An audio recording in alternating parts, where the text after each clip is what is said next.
112페이지 생애 설계와 진로 탐색 단원입니다.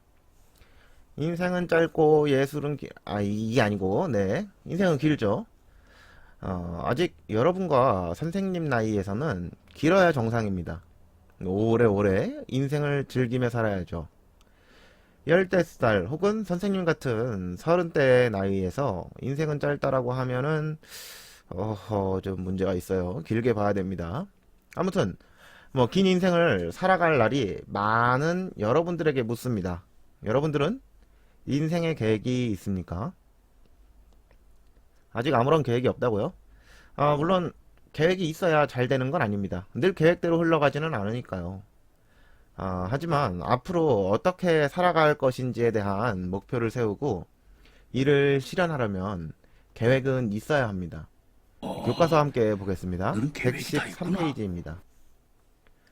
생애 설계를 하면 자신의 삶을 주체적으로 살아갈 수 있고 미래지향적인 관점에서 자신의 생활을 체계적으로 관리할 수 있어요. 그리고 계획이 있음으로써 좋은 점은 변화에 준비하고 예측하지 못한 일을 대비할 수 있다는 겁니다. 이 단원에서 가장 중요한 부분은요, 114, 115페이지입니다. 먼저 생애 설계 시 고려할 점이 두 가지 나오는데요. 첫째는 가치관이고 두 번째는 생애 주기입니다. 가치관 먼저 볼까요? 가치관이란 어떤 일이나 대상에 대해 어떤 방식으로 행동하게 되는 원리나 믿음, 신념을 말해요. 그 가치관의 유형은 도덕성, 자기 발전, 인간관계, 아니면 가정의 행복, 그리고 사람에게 가장 중요한 건강 같은 것들이 속합니다. 왜 여러 사람들이 많이 하는 말 중에 혹은 카카오톡 프로필 같은 걸 보면은 모든 것에 감사하면서 살아라 같은 그런 것들이 인생에서의 가치관이 될 것이죠. 여러분들의 인생의 가치관은 무엇인지 모르겠습니다. 아직 정하지 않은 사람도 있을 거예요. 그런데 오늘 수업이 끝나면은요, 본인 삶의 가치관을 한번 생각해보는 시간 1분이라도 가지길 바랍니다. 다음으로는 생애주기입니다. 여기 생애주기에 별 많이 쳐두셔야 합니다. 이거는 아마 고등학교 가서도 나올 내용이고요. 이 학년이 높아졌는데도 비슷한 내용이 또 나온다. 그만큼 중요하다는 말이죠. 이 생애 주기에 대한 설명 같이 봅시다. 시간의 흐름에 따라 개인이나 가족의 삶이 변화하는 과정을 단계별로 나눈 것이다. 그리고 생애 주기는 두 종류가 있습니다. 바로 개인 생활 주기와 가족 생활 주기로 나뉩니다. 이 두 종류의 가족 생활 주기 중에서 각 단계별로 해야 할 일들이 있어요. 그것을 발달 과업이라고 하는데요. 그렇다면 우리는 생활 주기별 단계를 살펴보고 그 단계별로 해야 할 발달 과업을 자세히 학습해 봅시다. 이 생애 설계에서 나오는 가족 주기가 왜 중요한 것이냐라고 의문을 가질 수 있는데요. 이거는 사실 여러분들에게 인생을 설계라는 말이 굉장히 어려운 일이에요.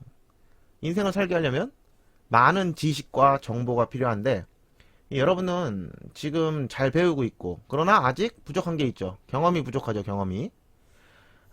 그래서 이 교과서에서 나오는 주기별 발달 과업에 보면 해야 할 일을 적어주었어요. 발달 과업이라고 합니다. 그 발달 과업, 자, 우리는 교과서에 적힌 대로 차근차근 단계를 밟아 나가다 보면은요, 그 외적으로 다른 것을 무리 없이 진행할 수 있는 상태가 된다는 것이죠. 원래 성장한다는 것은요, 그런 거예요. 처음부터 모든 걸 잘할 수 없고, 그리고 모든 걸 알아서 잘하면 그건 소위 천재라고 불리는 사람들이고요. 이런 과정들을 배우면서 청소년기를 보내고 성인이 되어가는 과정이 되는 것입니다. 아무튼 여러분들은 생애 주기와 발달 과업을 구체적으로 공부해 두어야 합니다. 먼저 개인 생활 주기입니다. 태어난 지 얼마 안 된 영유아기가 개인 생활 주기에서 첫 번째 단계입니다. 이때는 무엇을 해야 될까요? 일어서기, 걷기, 이런 건 당연한 것이고 애착 관계를 형성해야 합니다. 여러분 애착 관계가 무엇일까요? 애착. 자, 애착은요. 그러니까 내가 아닌 다른 타인과 가까이 하려는 그런 행동이에요. 즉, 애착관계 형성이란 타인을 가까이 하려는 행동을 형성해야 함과 동시에 가까이 하려는 타인의 관계를 올바르게 맺어야 한다는 것이죠. 그렇다면 영유아기의 애착관계 대상은 누구일까요? 누구일까? 당연히 부모 혹은 가족이 되겠죠. 그리고 이하에 있는 발달과업들을 영유아기에 성취해야 한다는 것입니다. 모두가 발달과업을 성취하지는 못하겠죠. 그렇다면 발달과업을 성취하지 못하면 어떻게 되는가? 대표적인 예시 들어서 설명해 줄게요. 어차피 영유아기 단계를 말했으니까 여러분들 이해가 쉬울 것 같습니다. 여러분들이 결혼해서 자녀를 낳거나 아니면 여러분 부모님이 여러분들을 낳았습니다. 당연히 나의 소중한 자녀이기 때문에 친밀감을 가지겠죠. 그런데 가끔 이렇게 정상적이지 못하고 다른 사유로 자기 자녀를 관심 밖의 사람으로 대한다면요, 애착 손상이 생기게 됩니다. 이거를 아이 기준에서 반복적으로 경험하게 된다면요, 그 아이는 나중에 청소년 혹은 성인이 되어서도 사람에 대한 신뢰가 떨어지게 됩니다. 즉, 아무도 믿을 수 없게 된다는 것이죠. 한 번 더 요약해주면, 영유아기 발달과업 중 애착관계 형성이 성취되지 못하면 정서적으로 안정된 사람이 아니게 될 가능성이 높아진다는 것입니다. 말이 좀 어려울 수는 있어요. 어려운 친구들은요, 잠깐 뒤로 돌려가지고 선생님 설명을 다시 한번 듣고 오세요. 이 정신분석학 용어이기 때문에 몇몇 학생들은 어렵게 느낄 수 있습니다. 다음 단계로 아동기입니다. 아동기의 발달과업은 무엇입니까? 다양한 신체 기능 익히기, 그리고 학교를 다니게 되므로 학교 생활을 통해서 규칙과 질서를 익히는 것, 또 또래 친구 만들기 등이 발달 과업에 해당합니다. 방금 설명했던 것처럼 여러 발달 과업 중 하나가 성취되지 않으면요, 추후에 문제가 될 가능성이 조금씩 높아진다고 보면 됩니다. 대부분의 학생들은 이런 것들을 거의 다 잘 하고 있을 것으로, 그리고 잘 해왔을 것으로 생각이 됩니다. 자, 그 다음 여러분이 해당되어 있는 청소년기입니다. 아무래도 여러분이 청소년기에 해당하기 때문에 발달과업 4가지를 다 보고 가도록 하겠습니다. 첫째, 신체적, 인지적, 정서적, 사회적 발달을 이루기. 신체적으로는 성장 급등기에 있기 때문에 즉 몸도 당연히 더 자라나는 시기이고, 둘째, 인지적인 것, 청소년 시기, 즉 고등학교, 중고등학교 시기에 많은 배움이 이루어져야 한다는 것입니다. 여러분들이 지금 초등학교와는 달리 중학교, 그리고 나아가 고등학교에서는 더 많은 양의 공부를 하게 되는 것이 이런 이유 때문입니다. 거기다가 더불어 정서적 발달과 사회적 발달도 이루어져야 됩니다. 둘째, 긍정적 자아정체감 형성하기입니다. 자아정체감이 뭘까요? 본인 스스로를 시간 흐름에 따라 본질적으로 변하지 않는 실체로 인식하는 것을 말합니다. 어렵죠, 이것도. 자아정체감이란 본인 스스로를 시간이 지나도 나는 변하지 않는다, 변하지 않은 존재이다 라는 것으로 알게 되는 그런 것들을 말합니다. 그것을 긍정적으로 인식해야 한다는 거죠. 사실 자아정체감은요, 엄청난 내용을 포함하고 있어요. 자아정체감이 형성 완료되었다는 것은 성격, 취향, 가치관, 능력, 인간관, 세계관, 이관에 대해서 이미 다 형성이 되었다는 말도 되니까요. 그리고 긍정적 자아정체감을 토대로 가치관을 정립하고 생애 목표를 설계해야 되는 과업 역시도 있습니다. 학교에서나 혹은 진로 시간에 여러분들의 장래희망은 무엇입니까? 여러분들 10년 후에 혹은 20년 후에, 그것도 아니면 더 멀리 나가서 3, 40년 후에는 어떤 사람이 될 것 같습니까? 이런 내용들을 수업하는 이유가요, 다 생애 설계를 하기 위함입니다.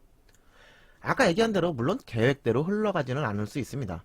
하지만 우리 단원 초기에 선생님이 뭐라고 했습니까? 앞으로 어떻게 살아갈 것인지에 대한 목표를 세우고 이를 실현하려면 계획은 있어야 된다, 이렇게요. 그리고 생애 목표를 설정하고 생애 설계를 하려면 당연히 자신의 적성에 맞는 진로를 탐색해야 되는 과업도 있습니다. 선생님이 종종 학생들에게 이야기하는 것 중 정해놓은 진로나 장래 희망이 없다면 지금 당장 머릿속에 생각나는 직업이라도 떠올리라고 해요. 이 진로 선택이란 것은 여러분들한테 물어보면요. 저는 아직 정해진 게 없어요 라고 대답한 학생들이 절반이 넘는데요. 왜 그런 대답밖에 나오지 않는 것인가? 왜 그런 대답밖에 나오지 않는 걸까요? 아직 정보가 부족하고 투입한 시간이 부족하기 때문이에요. 또 그 진로를 정했다고 해가지고 꼭 그 진로로 가야만 하나요? 지금 정한 거기 때문에? 아니죠. 물론 지금 정하지 않아도 돼요. 그리고 심지어는요. 아직 안 정해도 괜찮습니다. 왜? 계획대로 흘러가는 것이 아니니까요. 그래도 본인의 진로를 아직 정하지 못했다면요. 아무거나 머릿속에 드는 직업을 목표로 하라고 선생님이 이야기를 하자면 내가 무엇을 해야 하는가가 나오기 때문이에요. 아무 직업이라도 정해가지고 내가 그 직업을 가상의 직업이라고 설정했어. 그러면 나는 그 직업을 갖기 위해서 현재 지금 오늘 무엇을 해야 되는가 이런 것들이 나오기 때문에 아무 직업이라도 하나 정해보라고 하는 겁니다. 이 진로라는 것은 생각해보는 시간을 가진 사람과 그리고 아예 미뤄두고 생각하는 시간을 갖지 않은 사람은요 분명한 차이를 가집니다. 그리고 그것이 조금이라도 더 빠르다면 시간이 갈수록 그 차이는 커지게 돼요. 자신의 적성에 맞는 진로 탐색하는 것이 중요한 청소년기의 발달 과업이라고 생각합니다. 이어서 성년기입니다. 이 선생님 나이대 정도 되겠네요. 내가 아직 중년은 아니지 않습니까? 성년기에는요, 직업 선택을 통해서 경제적으로 자립하는 것, 그리고 배우자 선택 및 결혼하기. 뭐 결혼이 필수는 아니죠. 하지만 선생님은 결혼을 할 겁니다. 또 성인으로 책임 있는 시민의 역할을 수행해야 합니다. 그리고 더 나이가 들어서 더 시간이 지나서 중년기에는요. 신체적으로 생리적으로 변화에 적응해야 돼요. 아무래도 나이가 들면 점점 신체가 변화하겠죠. 이에 적응하고 건강 관리하는 것이 첫째 발달 과업이고 둘째로 행복한 가정 생활을 유지하는 것. 그 외에 직업 생활 유지 및 사회 발전에 관심을 두는 것이 발달 과업이 되겠습니다. 그리고 인생의 막바지 노년기에는요. 신체적 노화를 이제는 받아들여야 돼요. 직장에서 은퇴도 하겠죠. 아무래도 60, 70이 되면은 보통은 은퇴를 할 겁니다. 여러분 나이대에는 70세까지는 일을 해야 된다 그럴 수 있지만 어쨌든 70세 이후에는 은퇴를 할 거 아닙니까? 그 은퇴 후에 무엇을 할지도 생각을 해봐야 하고요. 이런 것들이 노년기의 발달 과업입니다. 왜 그 선생님 아버지 취미가 서예잖아요. 우리 아버지는 선생님 아버지는 은퇴하시고 서예하는 것이 은퇴 후에 내가 할 일이다 이렇게 생각을 하시는 것 같아요. 아무튼 이렇게 6가지의 개인 생활 주기에 대해서 알아보았습니다. 이 내용이 적은데 알아야 할 것은 정말 많습니다. 여러분들이 잘 공부해 두기를 바랄게요. 바로 이어서 가족생활 주기입니다. 우리 교과서에 보면요. 가족생활 주기는 가정 형성기, 가정 확대기, 가정 축소기로 나뉩니다. 그런데 지금부터는 펜을 들고 포스트잇이나 교과서 빈 공간에 이 단계를 세분화해서 적으세요. 3단계가 아니라 6단계로 구체화해서 알려주겠습니다. 첫째, 가정 형성기. 이건 뭐 변하는 게 없어요. 그대로입니다. 가정을 형성한다. 성인이 되어서 배우자를 만나 결혼을 합니다. 그러면 가정 형성기에 돌입하는 거예요. 언제까지? 첫 자녀 출산 직전까지입니다. 첫 자녀를 출산하게 되면 가정 형성기가 아니라 가정 확대기에 해당합니다. 이 구분 잘 해놓길 바랍니다. 이 가정 형성기는 어떤 발달 과업이 있느냐? 서로의 성격, 생활 습관을 이해하고 적응하는 것. 아무래도 30년 전으로 살아왔던 습관이 있는 사람 둘이 만나서 한 집에서 살려면 많은 적응을 필요로 합니다. 그리고 협의를 통해 가정생활 목표와 기본 규칙 정하기도 이 시기의 발달 과업입니다. 혼자가 아닌 둘이니까 가정생활 목표와 기본 규칙을 정하는 데에도 둘의 충분한 의사소통이 필요할 겁니다. 거기에 양가 가족 관계에 적응하고 원만한 관계 형성하는 것과 장기적인 가정생활 계획을 마찬가지로 협의를 통해 세워야 합니다. 다음, 가정확대기입니다. 가정확대기는 3단계로 더 추가로 구분됩니다. 첫째, 자녀 출산 및 양육기입니다. 이 시기에는 첫 자녀가 출생해서 첫 자녀가 초등학교를 입학하기 전까지의 시간입니다. 보통 8살에 학교를 가니까요. 대략 7에서 8년 정도 걸릴 겁니다. 그리고 그 다음으로 자녀 교육기로 나뉩니다. 첫 자녀 초등학교 입학 후 고등학교를 졸업하는 시기까지요. 마지막으로는 자녀 성년기입니다. 자녀가 성인이 됐다 하더라도 바로 독립하지는 않잖아요. 물론 독립하는 경우도 있지만 대다수는 바로 독립하지는 않고 조금 더 시간이 필요합니다. 이 첫 자녀가 고등학교를 졸업을 해서 대학에 다니거나 취직하는 시기로 언제까지 자녀 성년기냐? 첫 자녀가 독립하기 전까지죠. 그럼 독립한다는 것은 어떤 의미일까요? 첫 자녀가 결혼하는 시기를 독립이라고 이해하면 됩니다. 각 시기별 기간은요, 여러분들이 정확히 이해했을 거라고 생각합니다. 이 세 단계를 통합해서 가정 확대기라고 하는 거예요. 부모의 역할과 책임을 이해하고 적응해야 하면서 가사 분담을 재조정해야 됩니다. 자녀가 생기기 전에 둘이 살 때보다 셋이 되고 넷이 되면은요, 자녀가 생긴과 동시에 가사 노동은 늘어나니까 이거를 융통성 있게 조정해야 한다는 거죠. 그리고 태어난 자녀를 양육하면서 자녀와의 원만한 의사소통 및 친밀한 관계를 유지하는 것이 포함되어야 됩니다. 끝으로 교과서상 3단계인 가정 축소기 역시 하위 2개 단계를 포함합니다. 첫 번째로 자녀 결혼기 혹은 자녀 독립기라고 합니다.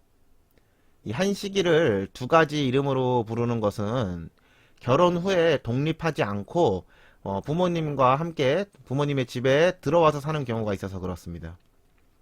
이 시기의 포인트는요, 첫 자녀가 결혼하는 시기로 알고 있으면 돼요. 결혼해서 나가서 사는 독립 시기가 아니라 첫 자녀가 결혼하는 그 시기, 결혼하는 그때로 알고 있으면 됩니다. 첫 자녀가 결혼하게 되면 그 자녀는 가정 형성기에 해당하는 거잖아요. 그러니까 새로운 가정이 형성이 되는 거죠. 즉, 새로운 가정을 꾸린다는 의미가 우선되기 때문에 결혼하는 그 시점이 가정 축소기에 해당하는 것입니다. 이어서 자녀 독립기 이후에는 노년기가 해당합니다. 노년기는 막내 자녀가 결혼하는 시기로부터 부부의 사망까지를 말합니다. 자녀를 1명 낳은 부부일 수도 있고 2명 낳은 부부일 수도 있잖아요. 만약에 1명의 자녀를 낳은 시기면 첫 자녀가 결혼하는 시기가 이제 노년기에 바로 진입을 하게 되는 거겠죠. 어쨌든 노년기는요, 막내 자녀가 결혼하는 시기로부터 부부의 사망 시기까지를 말합니다. 부부 2명이 모두 사망하고 나면 그 가정은 사라지는 거니까요. 이 시기에는 무엇을 해야 하는가? 발달 과업을 한번 봅시다. 자, 부부 관계를 재조정해야 된다. 그리고 자녀의 정서적, 경제적 독립을 지원하기도 발달 과업이 되겠고요. 은퇴 후에 수입은 아무래도 보통 적어지겠죠. 은퇴하기 전보다는. 그 수입에 적응하고 안정적인 노후 생활을 준비하는 것까지가 가정 축소기의 과업이 되겠습니다. 겨우 한 장의 내용이 이렇게 길어졌어요. 어떻게 보면 중요한 내용이기 때문에 이렇게 길게 설명한 거죠. 여러분들은 각 생활 주기에 대한 공부가 잘 되어 있어야 합니다.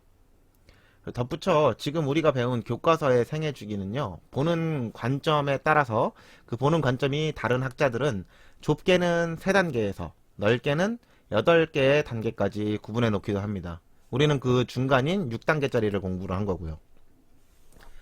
이 116페이지 생애 설계의 주요 내용은 직업 설계, 건강 설계, 그리고 경제적 자립 설계 부분으로 세분화해서 장기간에 걸친 계획을 세우라는 말입니다. 한번 읽어보세요. 이어서 118페이지 진로 탐색과 설계 단원입니다. 아까 배웠던 생애 설계와 연속되는데요. 어떤 부분이 연속되느냐? 생애 설계를 하기 위해서 우리는 직업을 가져야 합니다. 그 직업은 평생에 하나일 수도 있고요. 수십 가지가 될 수도 있어요. 하지만 중요한 것은요, 그런 일을 하면서 마음이 항상 편해야 된다는 거죠. 즉, 내 적성이나 성격, 그리고 흥미에 맞는 직업이어야 한다는 거죠. 이 선생님은 개인적으로요, 제 직업이 매우 마음에 듭니다. 월급 때문이잖아. 아니야. 연금 때문이잖아. 그건 아니야. 방학 때문이잖아. 그건 맞아. 인생에 방학이 있다는 거는 좋은 거죠. 매 방학마다 쉴 수 있는 거는 절대 아니에요. 네, 선생님들도 방학 때 여러분처럼, 일이 없고 그러진 않아요. 연수도 들어야 되고. 그래도 뭐 방학이 있는 건 좋은 거죠. 방학이 있는 건 좋죠. 겨울방학이 얼마 남았더라? 한참 남았죠. 뭐 이런 의미로 오늘 수업은 여기까지 하고 싶지만 계속 할 겁니다. 할 건 해야죠. 아무튼 저는 제 직업이 매우 마음에 들어요. 왜 그러냐? 수업에 들어와서 여러분들에게 유의미한 걸 알려주고 그러고 나면 사실 지쳐야 되거든요. 근데 전혀 그렇지 않아요. 교실에 여러분들 만나러 들어가면요, 오히려 생추어리 같은 그런 느낌이 듭니다. 오히려 수업하고 나면 힘이 나는, 뭐 언제까지 지금 같은 생각일지 그리고 지금 같은 상태일지 모르겠으나 저는 이 직업 자체가 즐겁습니다. 그래서 스트레스를 안 받는 거는 또 아니고, 뭐 받긴 받지만 저는 뭐 스트레스 해소 방법이 워낙에 많으니까, 아니 뭐 만족감이 매우 높다는 거죠. 아유 뭐 아무튼 하고 싶은 말이 뭐였냐면, 여러분들도 후에 진로 혹은 직업을 갖게 될 텐데, 어떤 직업을 선택하던 본인이 만족해야 한다는 겁니다. 직업에 만족하는 조건은 여러 가지가 있죠. 현실적으로 세 가지만, 현실적으로 세 가지 추려보면은, 첫째, 아무래도 월급 혹은 연봉이겠고요. 둘째, 그 진로의, 그 직업의 비전, 미래를 봐야 되겠죠. 그리고 셋째로는 뭐 그 직업의 복지 정도가 되겠죠. 뭐 사실 돈이 제일 중요하지, 뭐. 한 10%만 지금보다 더 받고 싶다. 뭐 이런 것들을 제외하고 가장 최우선되는 것은 무엇이냐? 바로 자아 실현이 가능한 진로냐는 것입니다. 여기서부터 중요한 거예요. 여러분들이 추후 일을 하게 되면요, 못해도 30년 이상을 할 텐데, 그 30년 동안 어느 기계 부품처럼, 즉 누구나 할 수 있는 일을 본인이 하고 싶습니까? 물론 그런 것이 성향에 맞는 사람들도 꽤 될 거예요. 하지만 여러분은요, 지금 이 순간은 특별하니까 그런 획일적인 진로보다는 보다 건설적이고 혁신적인 진로를 갖기를 희망합니다. 즉, 진로와 직업을 가지면서 본인 스스로를 성장시키고 발전시킬 수 있어야 한다는 겁니다. 저는 이 직업을 가지면서 여러분들에게 이것저것 알려주고 또 여러분들에게 배우는 것도 있으니 저 스스로를 성장시킬 수 있다고 생각을 해요. 그래서 직업 만족도가 엄청 높은가 봅니다. 교과서 잠깐만 보면은요, 여러분들이 해당한 청소년기에는요, 앞으로 어떤 학교에 진학하고 사회에 나가서 어떤 직업을 택할 것인지와 같은 진로에 대해 고민을 많이 하게 되고, 그 진로를 탐색하고 설계하는 것은 청소년기의 중요한 발달 과업입니다. 따라서 자신의 진로를 합리적으로 선택하여 체계적으로 준비해 나갈 수 있어야 한다는 겁니다. 그러려면 건전한 직업 가치관은 있어야 해요. 교과서 119페이지. 직업 가치관이란 무엇이냐? 이 개인이 직업에 대해 갖는 태도나 신념을 말해요. 어린 시절부터 경험한 환경과 사람이 다르기 때문에 직업 가치관 역시 달라질 수밖에 없는 것이 당연합니다. 같은 일을 해도요, 만족도나 성취감은 당연히 달라질 수 있어요. 이 직업 가치관 이야기를 하면 꼭 나오는 게 있죠. 직업에 귀천이 있다, 없다. 과연 여러분들은 어떻게 생각할지 모르겠으나, 선생님은 20대까지는 직업에 귀천이 있다고 생각했어요. 하지만 30대가 된 지금은요, 직업에 귀천이 없다라고 생각합니다. 귀천은 쉽게 말하면 귀하고 천한 것이라고 알고 있으면 돼요. 누구나 힘들고 어렵고 더러운 일을 피하려 하죠. 힘들지 않고 어렵지 않으면서, 그리고 더럽지도 않는 그런 직업을 가지면서 소득은 높게 받고 싶고 돈을 많이 벌고 싶고 또 오래 일할 수 있는 그런 환경을 원해요. 그러다 보니까 특정 직업 쏠림 현상이 일어나는데, 이거는 우리 현실에서도 마찬가지예요. 대다수가 공무원을 원해요. 안타까운 현실이죠. 제 입장에서 할 말은 아니라고 생각하는 학생들이 있을 수 있는데, 저는 교사가 되기 전에 정말 많은 일을 했어요. 어린이집 교사도 있었고요. 대학 교직원으로 있었고요. 그 외에도 엄청 많았습니다. 아르바이트는 뭐 말할 수도 없었죠. 정말 다양한 걸 많이 했어요. 여러분이 생각하는 그런 아르바이트 말고 정말 많은 종류를 했습니다. 아무리 못해도 10가지는 넘을 겁니다. 그렇기 때문에 저는 이 직업 가치관에 대해서 당당하게 여러분들에게 말할 수 있는 근거가 있다고 생각합니다. 선생님들 중에서도요, 혹은 공무원들 중에서도요, 막상 그 일을 접해보니까 이론과 실제는 다르다고 그 사이에 괴리감을 느끼는 사람들이 꽤 있을 겁니다. 예를 들어서 제 경험은요, 어린이집에서 일할 때였어요. 저는 애들 진짜 좋아하거든요. 꼬꼬마 애들. 귀엽고 이쁘고 다 깨부수고 댕겨도 이뻐합니다. 애들은 그런 거니까요. 근데 문제는 뭐였냐면요. 애들이 안 지쳐요. 체력 바가 떨어지질 않아요. 선생님은 4세반을 주로 했었거든요. 근데 선생님이 있었던 어린이집은 원아 300명 정원 중에서 300명이 모두 다녀요. 그리고 대기번호가 300번이 그냥 넘어가는 곳이었어요. 그 당시에 대기번호 300번이면은요, 지금 대기번호는 한 2100번 정도 될 겁니다. 그 어린이집에 가기 위해서 2100번까지 줄을 쓴 거예요. 엄청 큰 곳이었거든요. 그리고 그렇게 큰 곳이다 보니까 어린이집 소유의 산이 하나 있었어요. 뒷산이요. 일주일에 2번씩은 그 산에 데려가서, 아이들을 데려가서 풀어놓습니다. 그러면 막 낙엽 밟고 뛰어댕기기도 하고요. 굴러댕기는 건 뭐 다반사입니다. 모종삽으로 땅을 파기도 하고요. 물론 화장실 그런 거 없습니다. 화장실 가고 싶으면 저 산 위에 올라가서 나무 뒤에서 자기가 모종삽 파고 구멍 만든 다음에 볼일 보고서 또 묻어야 돼요. 어쨌든 뭐 그런 거 하면서 지렁이도 잡고, 뭐 매미, 잠자리 엄청 많이 잡죠. 거미도 잡고. 완전 자연에 풀어놓는 그런 어린이집이었거든요. 근데 산에서 뛰면 힘들잖아요. 애들은 그런 게 없더라고. 버스에서 딱 내리면 20명이 20개 방향으로 분리되어서 뛰어가는데, 그거는요, 제 체력적인 한계를 느꼈어요.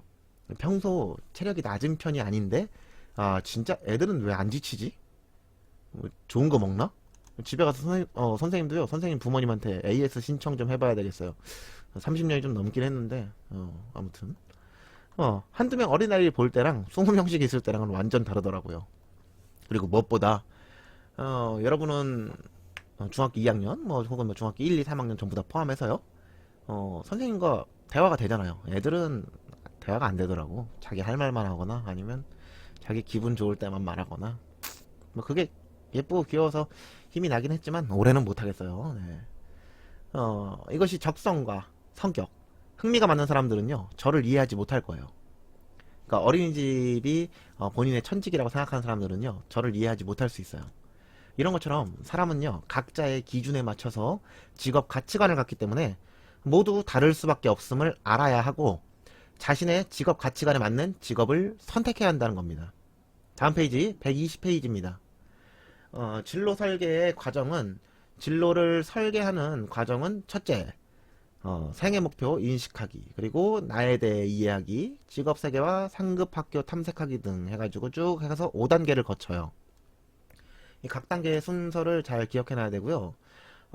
벌써 그 진로 준비하기 단계에 들어간 학생이 있다면 더 격려해 주고 싶고, 선생님도 더 도움을 주고 싶네요. 이 중에서 2단계를 보세요. 2단계는요, 나에 대해 이해해야 한다는 것입니다. 즉, 여러분들은 여러분 스스로에 대해서 이해를 해야 된다는 거죠. 알고 있어야 된다는 겁니다. 그러니까 나 스스로를 이해하려면 총 5가지를 알아야 돼요. 교과서 하단, 첫째, 적성, 둘째로는 흥미, 셋째, 성격, 넷째, 다중지능, 그리고 마지막으로 신체적 조건이에요. 하나씩 나에 대해 알기 위한 것들을 공부해 봅시다. 먼저 첫째, 적성입니다. 적성. 적성은요, 특정 분야의 일을 잘 할 수 있는 소질이나 잠재력을 말해요. 하나의 예를 들어 볼게요. 여러분 주변 친구들 중에서 소위 금손이라는 친구들이 있을 겁니다. 뭐 내가 보기에는 진짜 대충대충 만드는 것 같거든요. 근데 만든 거 보면 완전 잘 만든다는 거죠. 이런 친구들이 손재주를 필요로 하는 그런 직업의 적성이 맞다라는 겁니다. 물론 그 손재주는요, 처음부터 잘 만든 사람도 있고요, 노력을 통해서 잘 만든 사람도 있을 거예요. 근데 그 노력을 통해서 더 올라갈 수 있는 능력, 잠재력까지 포함해서 적성이라고 합니다. 다음 둘째는 흥미입니다. 흥미는 개인이 하고 싶어 하는 것이나 좋아하는 거죠. 여러분 하고 싶은 거 뭐예요? 공부 빼고는 다 좋지. 뭐 흥미를 다른 말로 표현하자면 재미가 되겠네요. 흥미와 재미는 분명히 다른 겁니다만, 여러분들의 이해를 돕기 위해서 그냥 재미라고 번역하세요. 특정 일을 하면서 재미가 있어야지 계속 할 거 아닙니까? 지루한 거 하면은 아무래도 계속 하고 싶지 않겠죠. 다음 세 번째로는 성격입니다. 이 성격은 사물이나 현상에 대해 비교적 일관성 있게 나타나는 개인의 태도나 반응입니다. 예시로 외향형과 내향형이 있네요. 대표적으로 사람을 많이 만나야 하는 직업들은요, 외향적인 성격의 사람이 유리하겠습니까? 아니면 내향적 성격을 가진 사람이 유리하겠습니까? 당연히 외향적인 성격을 가진 사람들이 더 유리하겠죠. 이런 것들로 이해하면 됩니다. 네 번째, 다중지능입니다. 다중지능은요, 우리나라 기준 IQ, EQ 다음으로 각광받은 지능이에요. 과거에는 IQ와 EQ, IQ는 뭐예요? IQ는 뭡니까? 자, 이 앞에 I가 인텔리전트죠. 자, 지적 능력이고요. 그 다음 EQ, 감성지능을 얘기합니다. 근데 이것 다음으로 이제 유행하는, 뭐 앞으로는 어떻게 바뀔지 몰라요. 하지만 당분간은 꽤 오래 갈 것 같습니다. 어쨌든 이 다중지능은요, 우리나라에서 현재 각광받는 그런 지능입니다. 인간의 지능이 IQ나 EQ 이렇게 한 가지로 이루어진 게 아니라요, 무려 8개로 세분화되어 있다는 거죠. 여러분들 종종 학교에서 하거든요. 올해는 코로나 때문에 안 한 것 같아요. 올해는 뭐 자기주도 능력 검사 이런 것만 한 것 같은데 1년에서 3년에 한 번씩 다중지능 검사를 할 겁니다.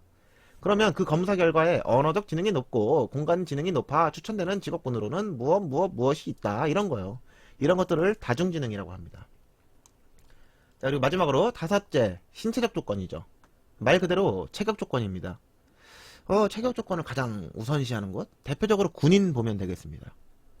요즘 군인은 어떤 기준으로 적용되는지는 모르겠어요. 하지만 직업군인 말고도요, 일반 병사도요, 신체 조건을 상당히 많이 봅니다. 그냥 입대하는 것은 비교적 그 문턱이 낮지만 입대 후에 선발되어 가는 병력들이 있거든요. 그런 거는 신체 조건이 좀 있는 걸로 알고 있어요. 남학생들 나중에 뭐 군입대 다 하겠죠? 아마 할 거예요. 뭐 모병제로 바뀐다는 등 그런 거 그냥 체념하세요. 저도 15년 전에 그랬거든요. 아무튼 선생님은요, 군에서 조교했었는데요, 그 빨간 모자 쓰고 맨날 엎드리라고 하고 각 잡는 거랑 숫자는 하나 둘밖에 셀 줄 모르는, 이것도요 입대를 해보니까 선발이더라고요. 아무래도 뭐 조교여야 되니까 키는 몇 이상이어야 되고 시력은 몇 이상이어야 되고, 이런 조건들이 뭔가 사유가 있어서 그런 걸 겁니다. 신체적 조건은 노력에 따라 극복 가능하긴 해요. 하지만 불가능한 신체적 조건도 있다는 거죠. 이런 부분 알아두면 되겠습니다.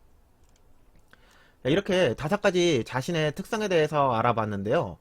5가지 모두 맞는 것을 찾는다면 그건 정말 좋은 일이고요. 5가지 모두 만족스럽지 못한다면요, 5가지 중에 하나를 포기하는 한이 있더라도 4가지가 맞는 것을 찾아야 됩니다. 그 외의 단계도요, 여러분들이 읽어보면서 공부하길 바랍니다. 122페이지에는 미래 직업 나오죠. 요거 한번 읽어보시고 그 뒷부분도 읽어보길 바랍니다.